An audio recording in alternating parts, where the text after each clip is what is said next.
Écho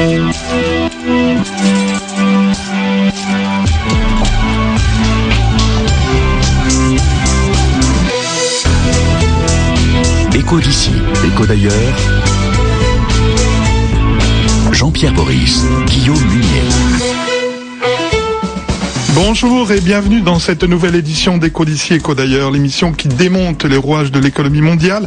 Aujourd'hui, dans sa version grand invité de l'économie RFI Jeune Afrique, avec Frédéric Maury, rédacteur en chef économie de Jeune Afrique. Bonjour Frédéric. Bonjour. Nous recevons Yves-Fernand Manfumbi. Bonjour Yves-Fernand Manfumbi. Bonjour Boris. Yves-Fernand Manfumbi, vous êtes gabonais, on vous décrit parfois comme un proche du président Ali Bongo et vous menez une brillante carrière dans les hautes sphères de l'administration économique de votre pays. Jusqu'à une date récente, vous étiez le directeur général du budget, poste d'où vous êtes passé à la coordination du plan Gabon émergent, poste que vous cumulez avec celui de directeur de l'Agence nationale des grands travaux. Qu'est-ce qui explique que vous ayez accédé à ces postes de responsabilité, Yves-Fernand Manfumbi? Quelle est votre formation?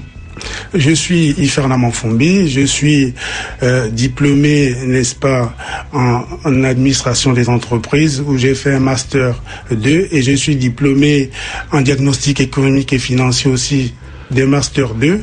Donc j'ai accédé dans l'administration en 1997 où j'ai occupé les postes de chargé d'études précisément au commissariat général au plan et au développement.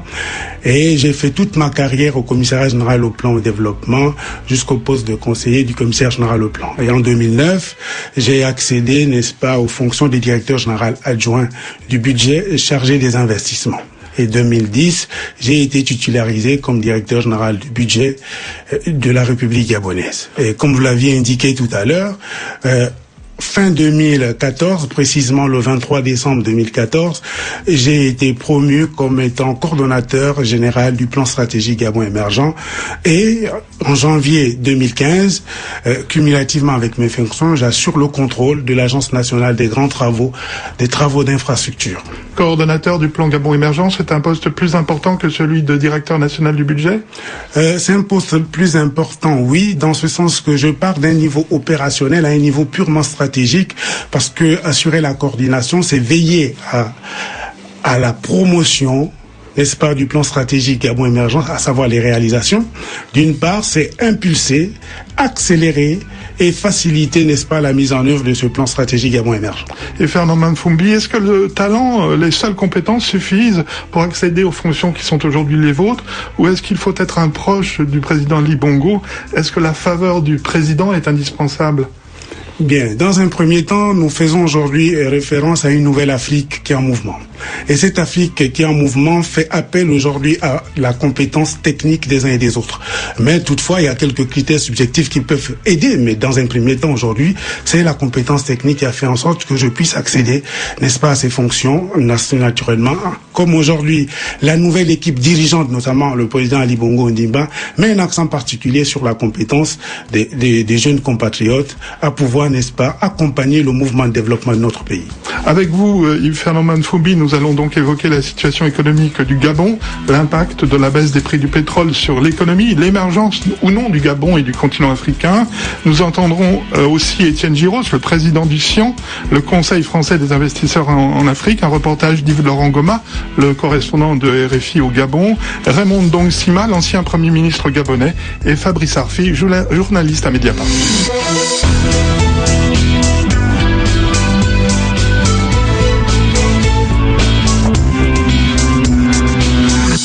Yves-Fernand Manfumbi, la grande actualité de la semaine en Afrique, à part le massacre des étudiants au Kenya, c'est l'élection présidentielle au Nigeria.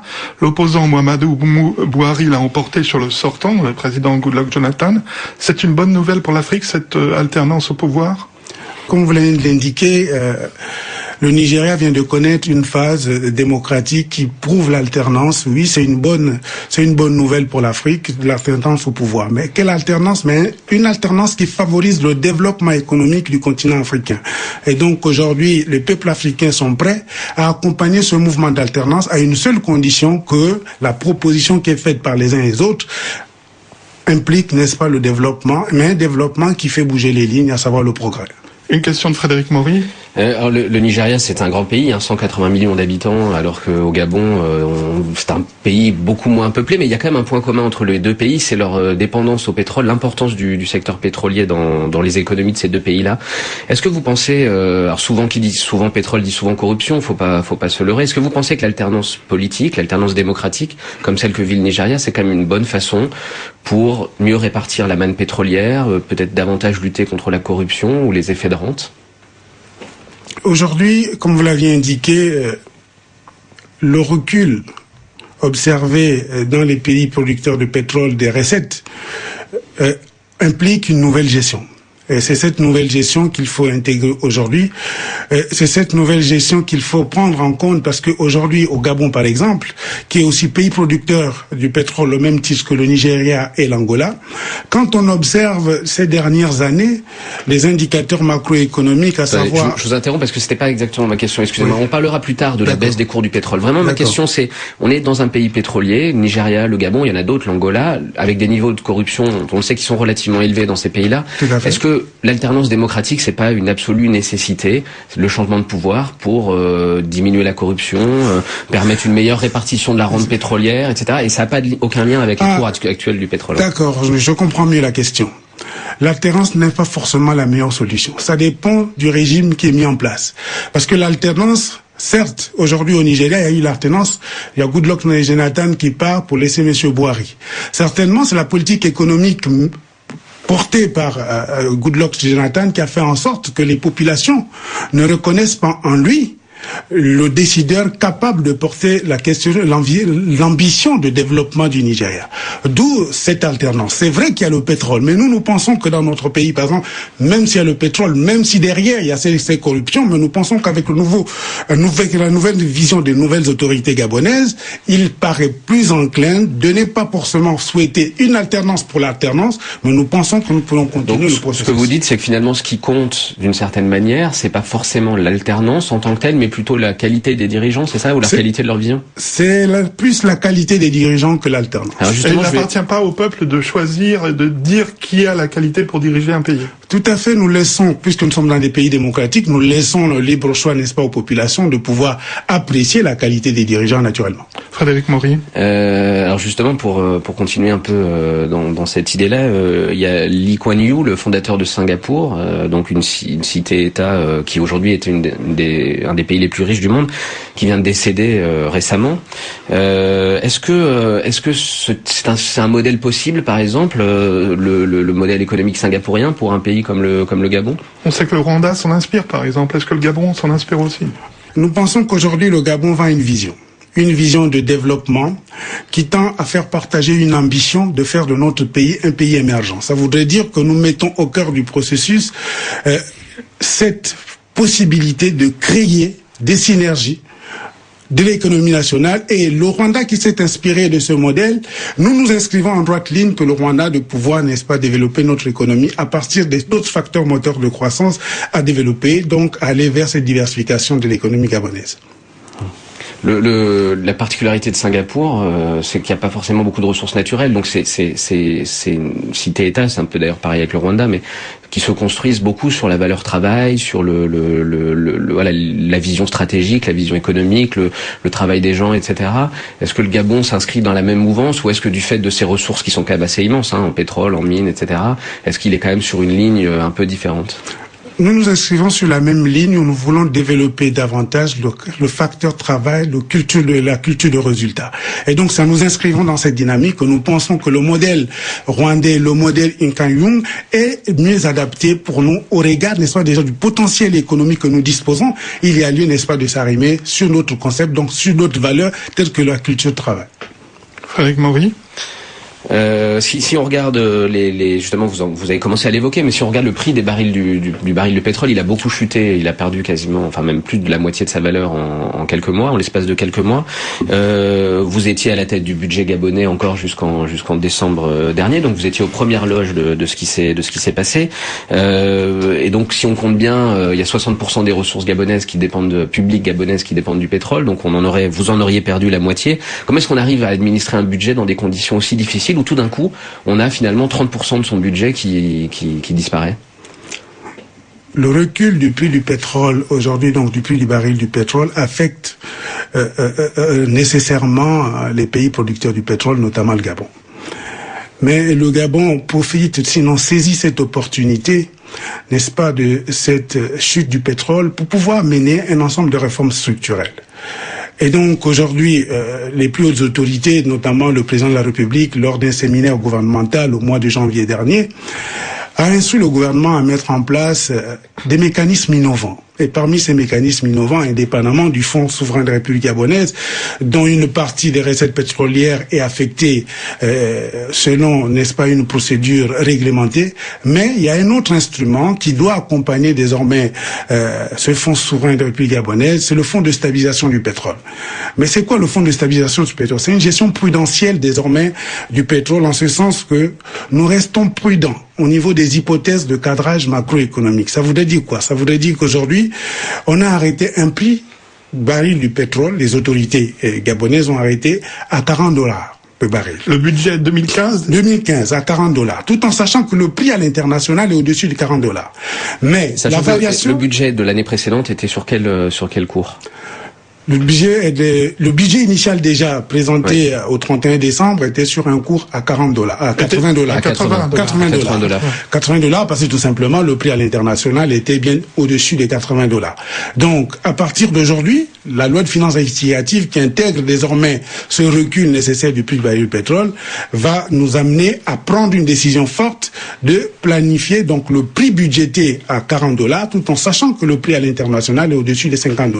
Donc, c'est la variation de $50 et de $40 va alimenter désormais ce fonds pour pouvoir, n'est-ce pas, nous prémunir contre les éventuelles baisses pour soutenir, n'est-ce pas, les investissements structurants contenus au titre de la loi de finances rectificative 2015. Malgré tout, le déficit budgétaire gabonais, chose que vous connaissez très bien, n'a cessé de s'amplifier au cours des dernières années. Il a quasiment triplé entre 2009 et 2013, hors ressources pétrolières. Comment est-ce que vous pouvez alimenter un fonds souverain, comme vous en parlez, alors que votre déficit budgétaire augmente en permanence? Non, ce qu'il faut reconnaître ici, c'est que c'est vrai qu'il y a eu une baisse au niveau des ressources pétrolières de 50%, mais lorsque nous examinons le taux de croissance hors pétrole de ces 3 dernières années, il est plus ou moins soutenable, et il est resté maintenu à des niveaux de 9%. Or, le PIB pétrolier a sérieusement baissé. Donc, à partir de cet instant, qu'est-ce qui va se passer? Ce qui va se passer, c'est que, indépendamment du fait que les recettes pétrolières baissent, mais il y a les recettes hors pétrole qui sont maintenues à des niveaux importants.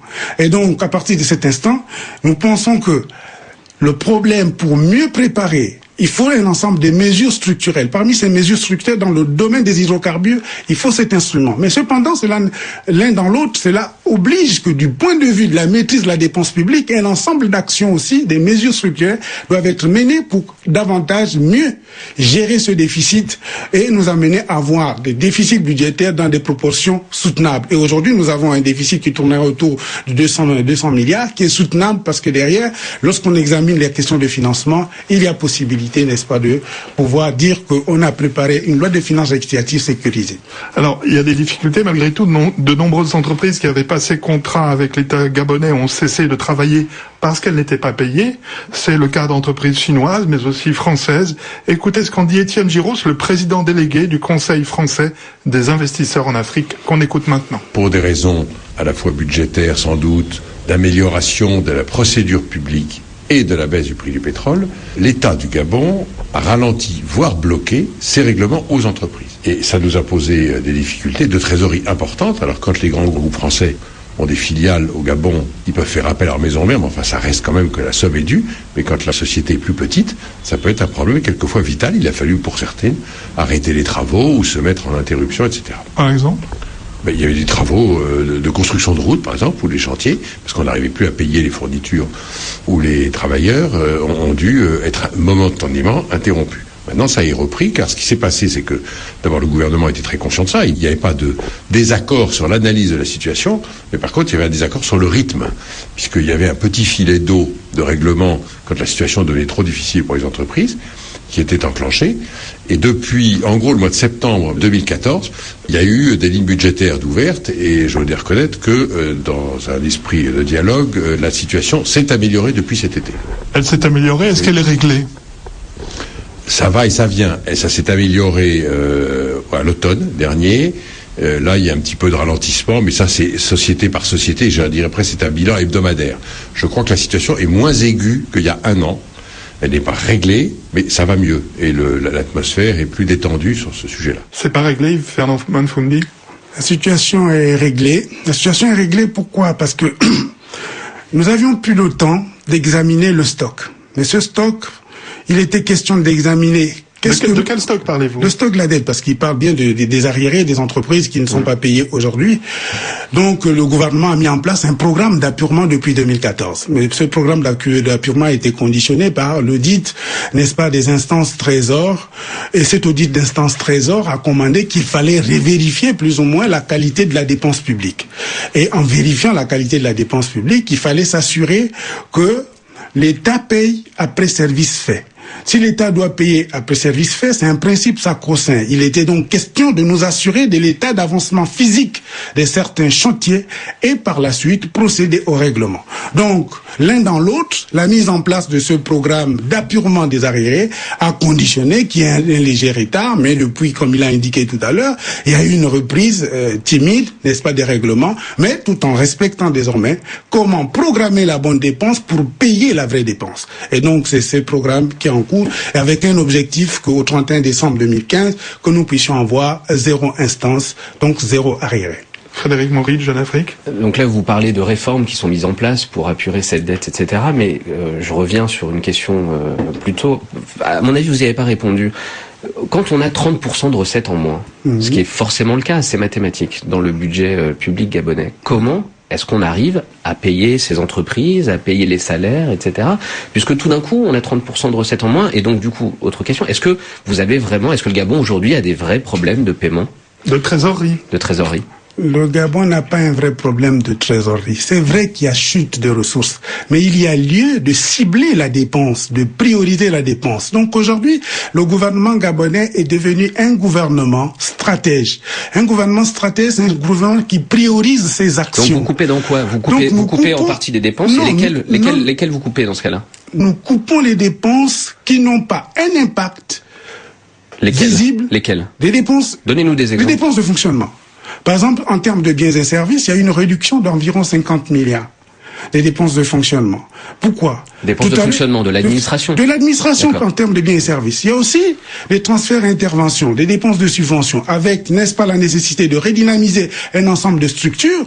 Il y a lieu de faire des économies au niveau des dépenses de subventions. Ce que vous voulez dire, c'est que les dépenses étaient peut-être un peu trop larges avant et que vous profitez de la situation actuelle pour les recentrer et pour les investir dans celles qui sont prioritaires. Non, ce que je disais tantôt, c'est que il faudrait profiter, n'est-ce pas, de ce concept asiatique, le Weiji.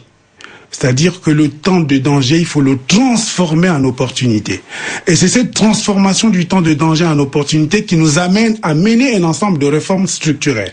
Et ces réformes structurelles conditionnent que, dans un premier temps, nous puissions revisiter la qualité de la dépense publique. Et cette qualité de la dépense publique passe par l'examen au peigne fin des différents postes budgétaires, à savoir les biens et services, les transferts interventions et, naturellement, les dépenses d'investissement. Parce que lorsqu'on regarde, depuis 2010, on avait un niveau du budget d'investissement autour de 1000 milliards. Aujourd'hui, avec un budget d'investissement réaliste et passé à 600 milliards, ça voudrait dire c'est 400 milliards de dépenses parce que nous sommes dit... En moins. En moins. Mais ce sont des projets ciblés à fort impact économique et social qu'il faut garder dans le budget parce que nous avons derrière l'obligation de répondre aux préoccupations des populations gabonaises. Eh bien, Fernand Manfumbi, c'est la fin de la première partie de cette émission. Nous vous retrouvons dans quelques minutes, vous, grand invité de l'économie RFI Jeune Afrique, après un flash d'actualité.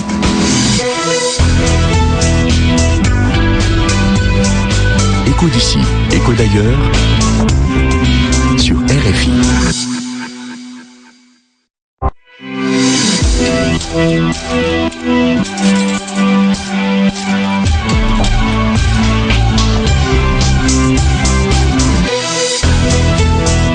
Écho d'ici, écho d'ailleurs, Pierre Boris, Guillaume Munier. Bonjour et bienvenue dans la deuxième partie de ce grand invité de l'économie RFI Jeune Afrique. Le grand invité aujourd'hui c'est vous, Yves-Fernand Manfumbi. Vous êtes gabonais après avoir été directeur du budget.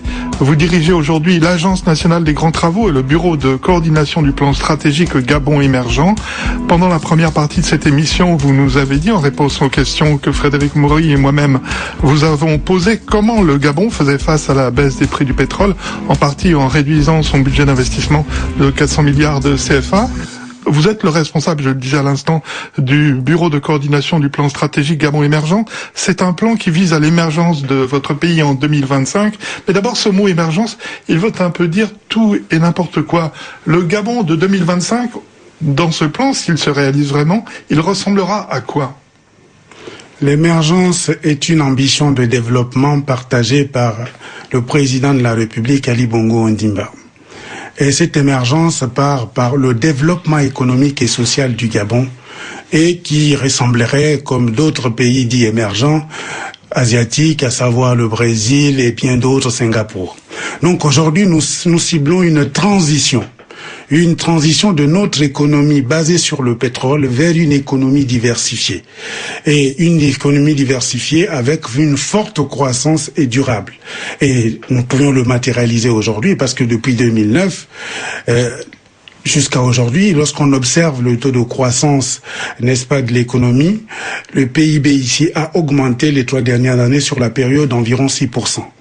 Et lorsqu'on observe ces 6% d'augmentation du taux de croissance moyen, nous remarquons aussi, comme l'a indiqué tout à l'heure Frédéric Maury, que lorsqu'on regarde le poids, n'est-ce pas, du secteur des hydrocarbures hier dans les recettes de l'État, ils occupaient une place assez importante. Aujourd'hui, nous sommes à un coefficient, sinon un montant, un pourcentage moindre d'environ 56 à 60% du poids du pétrole dans l'économie. Et ça, c'est le résultat, n'est-ce pas, de la mise en œuvre du plan stratégique Gabon émergent. Frédéric Maury. Donc ce Gabon de 2025 dont vous parlez, est-ce que vous pouvez nous décrire, en dehors du pétrole, les grands autres piliers économiques de ce pays en 2025 ? Bien, le plan stratégique Gabon émergent s'articule autour de 4 fondements. Et les 4 fondements, le premier fondement, c'est le capital humain. Le capital humain ici, c'est pour dire quelles sont les ressources humaines dont on a besoin pour le développement économique tant entendu à l'horizon 2025. Et là, le gouvernement a lancé depuis 2010 les États généraux de l'éducation et de la formation. Et ces États généraux de l'éducation et de la formation ont amené la création, par exemple, à Port-Gentil aujourd'hui, de l'Institut du pétrole, pour répondre au métier du pétrole. Cela dit, ça semble pas marcher très bien. Le système éducatif gabonais est en permanence paralysé par des grèves. Certes, il est paralysé par les grèves, mais ce n'est pas une raison de dire qu'il ne marche pas. Il marche, mais derrière, parce que les politiques veulent, n'est-ce pas, embrigader la jeunesse. Or, aujourd'hui, on a besoin de cette jeunesse. Cette jeunesse est sacrée parce qu'aucun développement ne peut se faire si et seulement si nous n'avons pas une jeunesse bien formée. Donc, la vision du plan stratégique Gabon émergent, c'est de dire comment répondre aux besoins de développement économique du pays à travers, n'est-ce pas, les pôles, n'est-ce pas, de formation adaptés aux besoins de l'économie dans chaque région. Alors, Yves-Fernand Manfumbi, parmi les 3 piliers du Gabon émergent, il y a, vous alliez le citer, j'en suis sûr, le pilier agricole. Le gouvernement a décidé de relancer l'agriculture gabonaise. Un vaste programme agricole dénommé Graines est déployé dans tout le pays, où le sera. Le projet a été lancé récemment par le président Ali Bongo Ondimba Makokou, c'est dans le nord-est du pays. Et c'est un reportage Afrique Eco d'Yves Laurent Goma. Ces paysans dansent pour dire merci aux autorités qui ont choisi d'expérimenter le projet Graines dans leur province. Il s'agit pour le gouvernement de mettre à disposition des terres, du matériel agricole et des semences. Herman Kamonomono, coordonnateur du projet. L'un des aspects forts de ce programme, c'est cet apport massif en semences fourni par le programme. Les semences viendront de certains pays limitrophes, mais aussi des grands pays d'Asie du Sud-Est. À cause de la manne pétrolière, le Gabon avait jeté l'agriculture dans les oubliettes. Conséquence, le pays importe quasiment tout ce qu'il mange, reconnaît le ministre de l'Agriculture, Luc Oyubi. On importe pour plus de 300 milliards de denrées alimentaires. Et avec ce programme on espère réduire de manière significative les importations de denrées alimentaires. Le gouvernement semble déterminé à réussir ce pari. Il a déployé sur le terrain plusieurs bulldozers pour dévaster les espaces de forêt à cultiver. En 3 ans, environ 35 000 hectares doivent rentrer en production. Pour Ali Bongo, cette déforestation est nécessaire pour nourrir les Gabonais. Le défi qui a été le nôtre a été celui de comment pouvoir développer l'agriculture de manière intensive sur le territoire tout en préservant notre forêt. Nous avons réfléchi comment nous pouvions allier les deux. Et donc à partir de là, ça nous a amené à mettre sur pied un plan d'allocation des terres. Et c'est vraiment là le tournant pour nous parce que nous savons où nous pouvons faire un certain nombre d'activités et où nous ne devons pas le faire. Le gouvernement compte sur l'expérience de son partenaire stratégique pour réussir ce projet. Il s'agit du groupe Olam, géant singapourien de l'agroalimentaire. Olam, géant singapourien, on parlait de Singapour au début de l'émission. Cette volonté de développer l'agriculture, Yves Fernand Mfumbi, est-ce qu'elle ne s'explique pas aussi par les problèmes économiques que vous rencontrez par le manque de devises, par exemple ?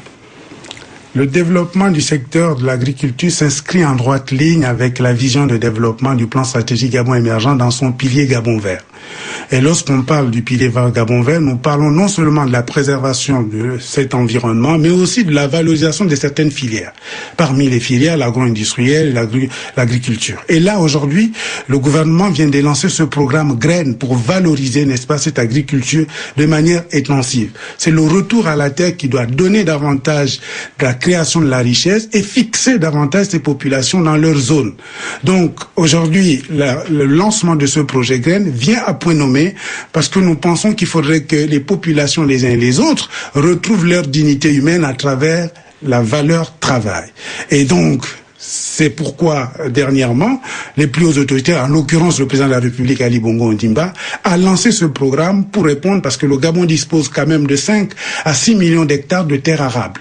Comment valoriser ce potentiel de terres arables à travers, n'est-ce pas, un projet intégrateur, un projet structurant qui va permettre aux uns et aux autres de retrouver leur dignité humaine à travers, n'est-ce pas, la création de la richesse. Pourtant, dans le reportage d'Yves Laurent Gomin, on entend clairement qu'il s'agit de dévastation de la forêt. Justement, là où ils l'ont bien indiqué dans le reportage, qu'on doit allier les deux.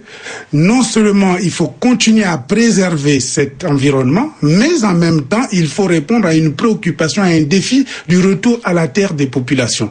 Donc, l'un dans l'autre, nous faisons très attention à cet environnement parce que nous disposons quand même de 14 parcs nationaux. Nous faisons attention à ne pas toucher, n'est-ce pas, l'agriculture dans ces zones. Et donc, les zones qui sont ciblées sont des zones, n'est-ce pas, étudiées et qui s'inscrivent, n'est-ce pas, dans la protection de l'environnement. Frédéric Maury. Avec la protection de l'environnement. Parmi les réformes du président Ali Bongo, il y en a une qui a été très symbolique, qui a été prise au début, c'est l'interdiction d'exportation des bois non transformés, du bois brut, ce qui était la règle avant, on va dire. C'est une réforme majeure qui est souvent citée d'ailleurs. La volonté, c'est de transformer davantage le bois avant de l'exporter. C'est une réforme qui a connu des difficultés au début. Aujourd'hui, où est-ce que c'en est ? En 2009, le président de la République, Ali Bongo Ondimba, a pris cette mesure d'arrêter l'exportation de grumes. Et pour pouvoir, n'est-ce pas, initier la transformation, sinon la valorisation de la filière bois. Et aujourd'hui, nous pensons que c'était une bonne décision en ce sens que il y a le premier exportateur de grumes à l'état brut, la Société nationale des bois du Gabon, qui s'est vu aujourd'hui changer de métier, à savoir à réaliser un investissement important en termes de construction d'une usine, de transformation de la filière bois. Donc la transformation à ce niveau-là, elle s'est fait. Première transformation sur les produits standards, deuxième transformation sur les composantes aujourd'hui. Donc ce qui fait que aujourd'hui nous pouvons non seulement avoir du contreplaqué, mais nous pouvons aussi fabriquer des portes et avoir aussi du mobilier destiné à l'exportation. C'est le cas aussi de Rainforest Management qui est aussi arrivé aujourd'hui à la 3e transformation. Donc un bilan plutôt positif aujourd'hui, c'est ça que vous dites, hein? Nous disons que c'est un bilan positif parce que nous passons de zéro transformation, c'est-à-dire de la transformation basique d'hier du simple contreplaqué, à aujourd'hui une 2e et 3e transformation. Mais quel chiffre d'affaires, quel revenu cela a-t-il généré pour l'économie gabonaise ? Si je ne me trompe pas, nous tournerons aujourd'hui pour ces deux structures avec un PIB, puisque déjà il faut reconnaître que le secteur, la filière bois était le premier employeur d'emplois directs et indirects de 20 000 emplois, et la participation aujourd'hui nous tournons autour de 2-3% du PIB, grâce à, n'est-ce pas, à la valorisation de la filière bois. Frédéric Maury. Quand on met en place une politique comme ça et qu'autour de soi on a plein d'autres pays qui eux aussi exploitent la forêt mais qui ne le transforment pas ou peu le bois, est-ce que c'est pas difficile d'être un peu isolé finalement autour d'autres pays qui eux continuent à peu transformer? Nous pensons que ce n'est pas une stratégie isolée. Bien au contraire, parce que en se lançant déjà le premier dans la transformation, nous devions donc déverser notre production vers ces entreprises, ces pays voisins qui ne font pas la transformation déjà. Donc nous prenons de l'avance sur eux pour pouvoir valoriser le potentiel, parce que nous avons déjà 400 essences et ces 400 essences ne sont pas toujours dans le reste des pays voisins. Donc la valorisation de ce potentiel peut aider à favoriser, n'est-ce pas, le développement économique de la filière, à savoir le renforcement des échanges. Vous avez créé des zones économiques spéciales, comme beaucoup de pays le font d'ailleurs, pour défiscaliser les investissements étrangers. La plus ancienne de ces zones, c'est celle de Nkok, à une vingtaine de kilomètres de Libreville. Elle a été créée il y a 4 ans, donc peu de temps après l'arrivée au pouvoir du président Ali Bongo. Mais il y a un an, seulement 900 personnes y travaillaient au lieu des 3000 qui étaient escomptées. Vous en êtes où aujourd'hui? Est-ce que ces zones spéciales marchent ou est-ce que ça ne marche pas? La mise en place de la zone économique spéciale d'Nkok répondait à la préoccupation de 2009 de faire une remontée de chaîne de valeur de la filière bois. Et donc, la zone économique spéciale d'Nkok, aujourd'hui, avec 1125 hectares, a en son sein 77 entreprises. 77 entreprises qui vont bénéficier naturellement, comme vient de l'indiquer Jean-Pierre Boris, d'un ensemble d'avantages fiscaux pouvant permettre, n'est-ce pas, le développement de la zone. Donc, c'est de ces 77 entreprises. Mais est-ce que ça prend? Ça prend parce qu'aujourd'hui, il y a 8 usines qui sont rentrées dans leur phase de production en matière, n'est-ce pas, de fonte métallique. La CDG, une usine de transformation, est déjà en fonction. Et bien d'autres usines, aujourd'hui, après la visite du président Ali Bongo Ondimba et du président même Macky Sall lors de sa visite dans la zone économique spéciale, ils ont apprécié, n'est-ce pas. Donc vous n'êtes pas déçu par le nombre d'entreprises qui sont installées par rapport à ce que vous pensiez à l'origine? Nous ne sommes pas déçus. Nous pensons que c'est une initiative qu'il faut poursuivre.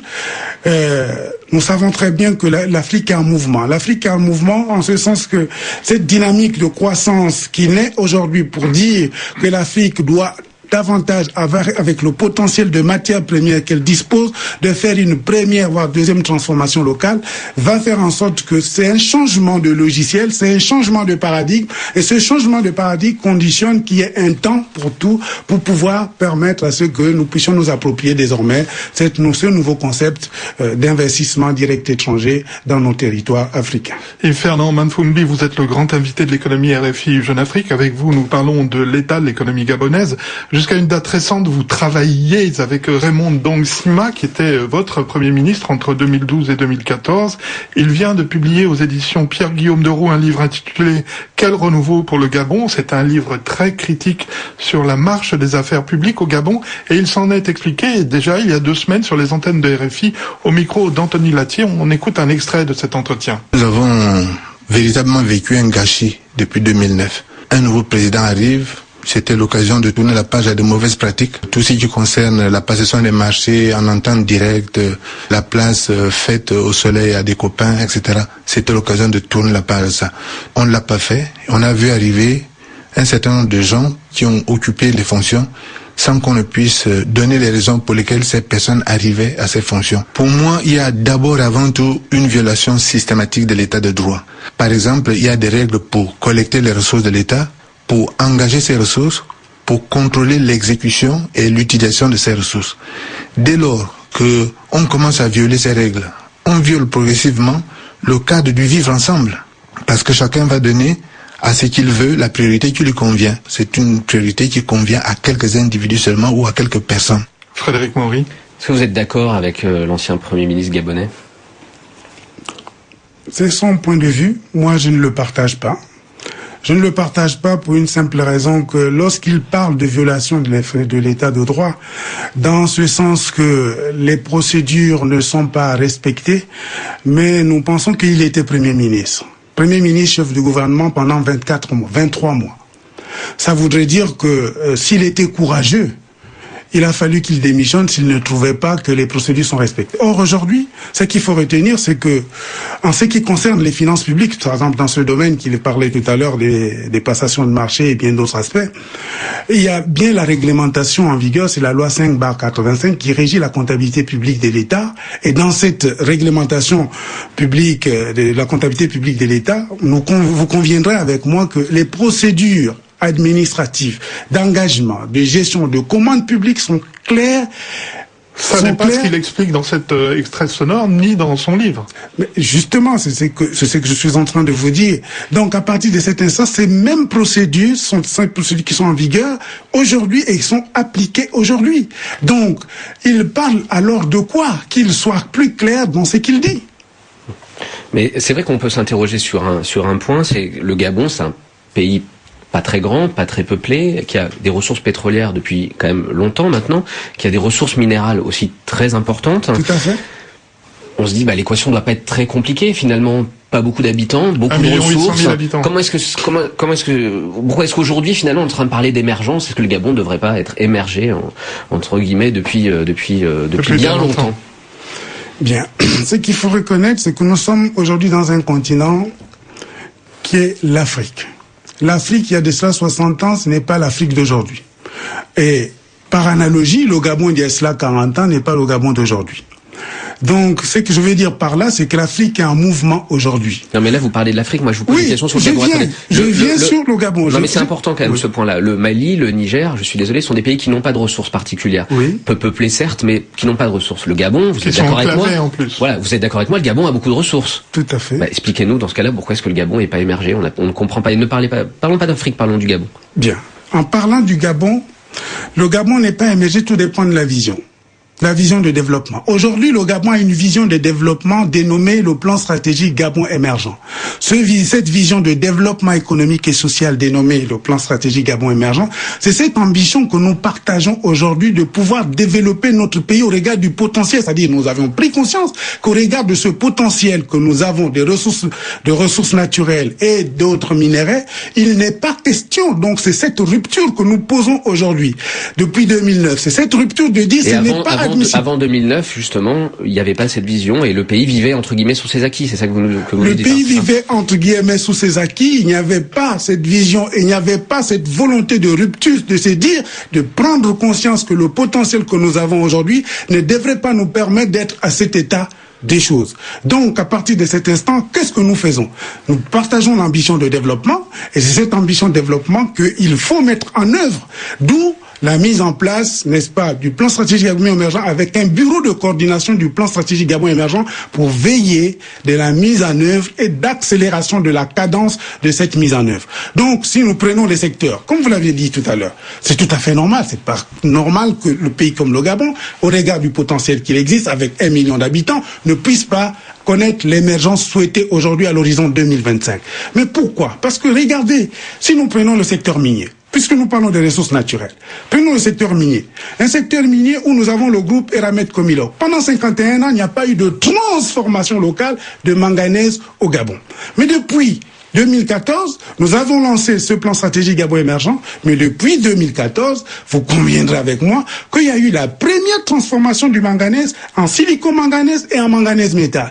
Mais vous pensez que si depuis 40 ans, puisque ça fait 51 ans que le groupe Eramet Comilog est au Gabon, si on aurait eu une vision de diversification de sources de croissance, de transformation de matières premières localement pour pouvoir multiplier la richesse nationale, nous pensons que l'émergence que nous parlons aujourd'hui ne devrait pas être un slogan, mais par contre une réalité. Donc c'est le président Omar Bongo qui n'avait pas de vision pour son pays. Jean-Pierre Boris, nous ne disons pas qu'il n'avait pas de vision. Il avait une vision adaptée selon un contexte précis. Il a fait des choses. Nous ne disons pas que les anciens n'ont rien fait. Les anciens ont fait des choses conformément au contexte qui s'y prêtait à cet instant-là. Et vous savez très bien que nous sortons des colonies, de la colonisation, donc il y avait nécessité de reconstruire. Ils ont essayé de faire ce qu'il faut faire, mais nous pensons qu'il faut améliorer ce qu'ils ont fait pour pouvoir aller vers l'émergence souhaitée. Alors, Yves Fernand Manfumbi, il y a une entreprise malgré tout vers laquelle convergent beaucoup de critiques qui s'appelle Delta Synergie. C'est une holding financière détenue en partie par la famille Bongo, par la famille présidentielle. Le site internet français Mediapart révélait il y a quelques semaines que via cette entreprise, Ali Bongo, je cite, pillait l'économie de son pays. Écoutez ce qu'en dit le journaliste Fabrice Arfi, qui est à l'origine de ces révélations, propos recueillis par Sébastien Duhamel.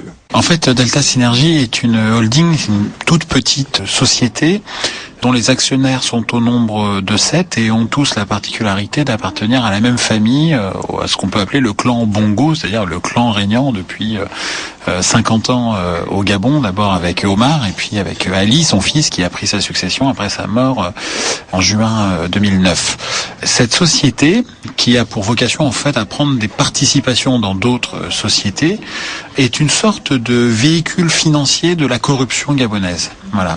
C'est-à-dire que grâce à cette boîte, le clan Bongo a réussi au fil des ans à s'infiltrer dans absolument tous les pans de l'économie gabonaise, la plupart du temps de manière totalement dissimulée dans le capital de grandes entreprises, dans tous les domaines de l'activité économique du pays. C'est-à-dire qu'on peut parler de l'agriculture, de l'agroalimentaire, des mines, de la confection de vêtements, de la sécurité des services, de la banque, de la finance, des matières premières. Ça ne s'arrête pas et donc c'est le moyen pour la famille de prélever sa dîme, sa part personnelle sur le PIB, sur l'activité économique de tout un pays. Frédéric Maury.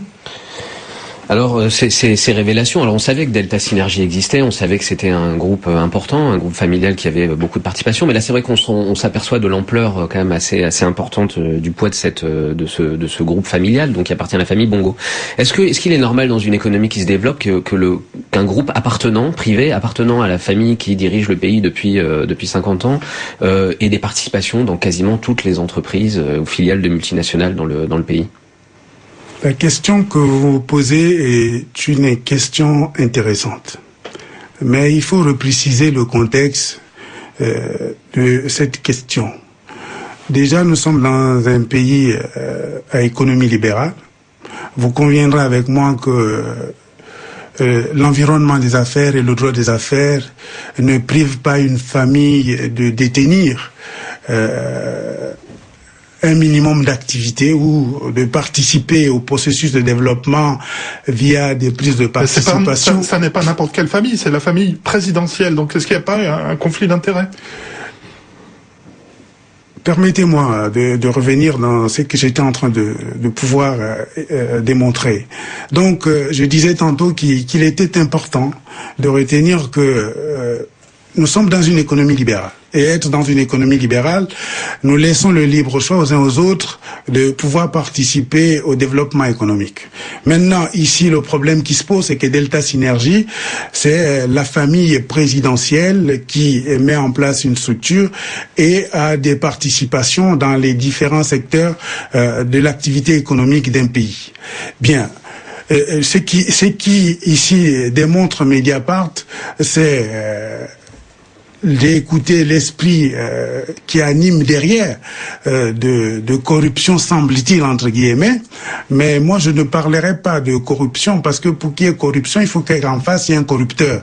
Donc, si en face, il doit avoir un corrupteur et un corrompu, donc en matière de business, donc en matière d'affaires, il y a un investissement, il y a un risque qu'on prend d'investissement et ce risque qu'on prend d'investissement doit être rémunéré.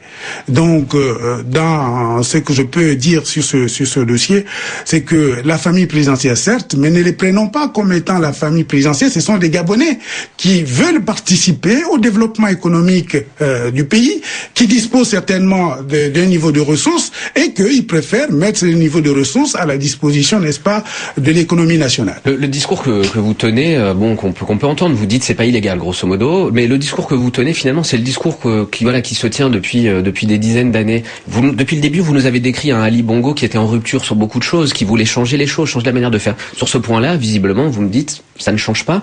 Donc, en gros, il n'y a pas de rupture sur ce point-là, qui est quand même si vous trouvez des arguments, un point quand même très étonnant, il n'y a pas de changement par rapport à avant. Tiens, moi je ne dirais pas qu'il n'y a pas de changement par rapport à avant, parce que Delta Synergie n'est pas né avec Ali Bongo. Delta Synergie est né avant Ali Bongo. C'est ce que j'ai dit. Voudrait dire. Donc s'il doit avoir rupture, c'est pas Ali Bongo qui est le détenteur, qui est actionnaire majoritaire de Delta Synergie. Vous aviez bien dit que c'est une structure qui appartenait, n'est-ce pas, à la famille Bongo. Donc s'il appartenait à la famille Bongo, il y a lieu, n'est-ce pas, comme nous sommes dans le droit privé et un droit commercial, il faudrait bien que l'ensemble des actionnaires se retrouvent et que le majoritaire puisse peut-être prendre une décision. Mais Ali Bongo à lui seul n'est pas le détenteur des 50-60% de Delta Synergie. C'est pas le seul décisionnaire, c'est ça que vous voulez dire. C'est ce que je veux dire. Donc nous sommes dans un état de droit où nous devons faire recours au droit commercial, et dans ce principe de droit commercial, nous devions laisser libre choix, n'est-ce pas, aux dirigeants de Delta Synergie et ceux qui ont plus ou moins plus de participation, c'est-à-dire ceux qui ont un pouvoir de décision, de pouvoir orienter sur. Mais je suis sûr d'une chose que je peux confirmer et affirmer ici, c'est que comme il s'inscrit lui-même dans une dynamique de changement, dans une dynamique de rupture, je ne vois pas l'actuel président Ali Bongo Ondimba soutenir que Delta Synergie puisse s'approprier un ensemble des secteurs de l'activité économique. Eh bien, écoutez, Yves-Fernand Manfumbi, nous arrivons à la fin de cette émission. Merci d'avoir été notre grand invité de l'économie et RFI Jeune Afrique. Guillaume Munier était de l'autre côté de la vitre, comme d'habitude, à la réalisation, à la mise en onde de cette émission. Vous pouvez nous retrouver en vidéo sur Internet et lire les meilleurs extraits de cet entretien dans les colonnes de Jeune Afrique. Et moi, je vous dis à la semaine prochaine pour un nouvel Écho d'ici, Écho d'ailleurs.